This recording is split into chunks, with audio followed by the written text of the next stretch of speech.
తూర్పుగోదావరి జిల్లా అనపర్తిలో కూటమి ప్రభుత్వం అభివృద్ధికి బాటలు వేస్తోంది. వైసీపీ హయాంలో కుంటుపడిన ప్రగతి ప్రస్తుతం పట్టాలెక్కింది. దీంతో ఎన్డీఏ పట్ల ప్రజాదరణ పెరుగుతోంది. వచ్చే స్థానిక సంస్థల ఎన్నికల్లో ఇది కలిసొచ్చే అంశంగా భావిస్తున్నారు.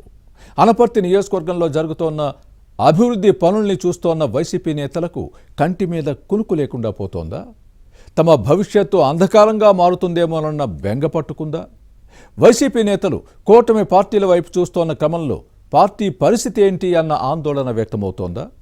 అనపర్తిలో మారుతున్న రాజకీయ సమీకరణలపై ఇన్సైడ్ స్టోరీ. తూర్పుగోదావరి జిల్లా అనపర్తి నియోజకవర్గం కూటమి ప్రభుత్వ పాలనలో అభివృద్ధి పథంలో పయనిస్తోంది. వైసీపీ హయాంలో పడకేసిన ప్రగతిని ఎన్డీఏ పట్టాలెక్కించింది.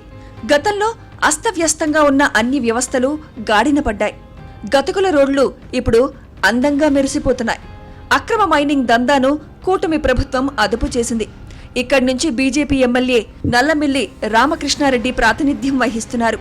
నియోజకవర్గంలో జరుగుతున్న అభివృద్ధిని సమీక్షించిన ముఖ్యమంత్రి చంద్రబాబు శాసనసభ్యుడిని అభినందించారు. వాస్తవానికి రామకృష్ణారెడ్డి తెలుగుదేశం నేత, కానీ గత ఎన్నికల్లో కూటమి పార్టీల పొత్తులో భాగంగా అనపర్తి సీటుకు బీజేపీకి కేటాయించడంతో ఈ నేతకు కాషాయ కండువా కప్పి పార్టీ నాయకత్వం సీటు ఇచ్చింది. కమలం పార్టీ ఎమ్మెల్యేగా గెలిచిన తర్వాత నుంచి ప్రజా సమస్యల పరిష్కారం కోసం ప్రయత్నిస్తూ ప్రజల మన్ననలు పొందుతున్నారు. అనపర్తిలో రెడ్డి సామాజిక వర్గం ఓట్లు అధికం. 2014లో తెలుగుదేశం ఎమ్మెల్యేగా ప్రాతినిధ్యం వహించిన రామకృష్ణారెడ్డికి 2019లో వైసీపీ అభ్యర్థి సత్య సూర్యనారాయణ రెడ్డి చేతిలో ఓటమి తప్పలేదు. ఇక గత ఎన్నికల్లో బీజేపీ ఎమ్మెల్యేగా గెలిచిన తర్వాత చేస్తున్న అభివృద్ధి పనులను చూసి రెడ్డి సామాజిక వర్గమంతా ఈ శాసనసభ్యుడికి అనుకూలంగా ఉంటోంది. దీంతో ఈ కమ్యూనిటీలో సానుకూలత 50% పెరిగింది. కూటమి ప్రభుత్వం అధికారంలోకి వచ్చిన తర్వాత 700 కోట్ల నిధులతో చేపట్టిన పలు అభివృద్ధి పనులు వివిధ దశల్లో ఉన్నాయి. దీంతో వైసీపీ నేతలు కూటమి వైపు చూస్తున్నారు. స్థానిక సంస్థల ఎన్నికల్లో ఇది ఎన్డీఏకి కలిసి వచ్చే అంశమన్న విశ్లేషణలు ఉన్నాయి. ఇక దొడ్డిగుంట మత్స్యకారులు సహకార సంఘం ఎన్నికల్లో కూటమి అభ్యర్థులు విజయం సాధించారు. దీంతో వైసీపీ పాలకవర్గం హయాంలో ఈ సొసైటీలో నిధుల దుర్వినియోగంతో పాటు పలు అక్రమాలు జరిగాయన్న ఆరోపణలపై కొత్త కమిటీ దృష్టి పెట్టింది. విచారణ జరిపించాలన్న డిమాండ్ వస్తోంది. సొసైటీ 50 ఏళ్ల చరిత్రలో ఎక్కువ కాలం కాంగ్రెస్, ఆ తర్వాత వైసీపీ పాలన సాగింది. టీడీపీ గెలవడం మొదటిసారి. బీజేపీ ఎమ్మెల్యే రామకృష్ణారెడ్డి వ్యూహాత్మకంగా వ్యవహరించి ఫ్యాన్ పార్టీ ప్రభావానికి అడ్డుకట్ట వేశారు.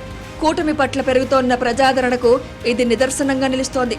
మరోవైపు సత్య సూర్యనారాయణ రెడ్డి ఎమ్మెల్యేగా ఉన్నప్పుడు అనపర్తి నియోజకవర్గంలో ఎక్కడి ప్రజా సమస్యలు అక్కడే ఉన్నాయి.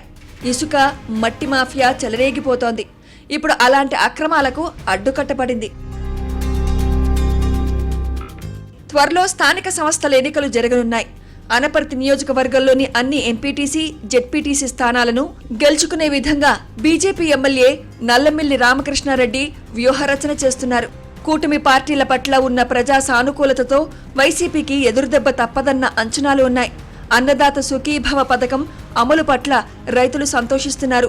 ప్రభుత్వానికి ఇచ్చిన ధాన్యానికి సకాలంలో సొమ్ము వస్తోందన్న ఆనందం వ్యక్తమవుతోంది. వైసీపీ పాలనలో ఎప్పుడిచ్చేది తెలిసేది కాదన్న విమర్శలు ఉన్నాయి. సామాజిక పెన్షన్లు సక్రమంగా అందుతున్నాయి. తీవ్ర అనారోగ్యంతో బాధపడుతున్న వారిలో ఎక్కువ మందిని ముఖ్యమంత్రి సహాయ నిధి ఆదుకుంది. ఇవన్నీ స్థానిక సంస్థల ఎన్నికల్లో కలిసి వస్తాయని ఎమ్మెల్యే భావిస్తున్నారు. తాము చేయకపోయిన పనులకు కూటమి ప్రభుత్వం చేసి చూపిస్తోన్న క్రమంలో రాజకీయంగా భవిష్యత్ అంధకారంలో పడినట్టేనని వైసీపీ నేతల్లో ఆందోళన కనిపిస్తోంది. స్థానిక సంస్థల ఎన్నికల్లో కూటమిని ఎదుర్కోవడం కష్టమన్న భయం పట్టుకుంది. ఇదంతా స్వయంకృతాపరాధమేనని కొందరు ఫ్యాన్ గుర్తు పార్టీ నేతలు మదనపడుతున్నారు. మొత్తంగా అనపర్తి నియోజకవర్గంలో జరుగుతున్న అభివృద్ధి పనులకు వైసీపీ నేతల వెన్నులో వణుకు పుడుతోంది. ఇక్కడ రాజకీయ పరిణామాలు ఏ మలుపు తిరుగుతాయో చూడాలి.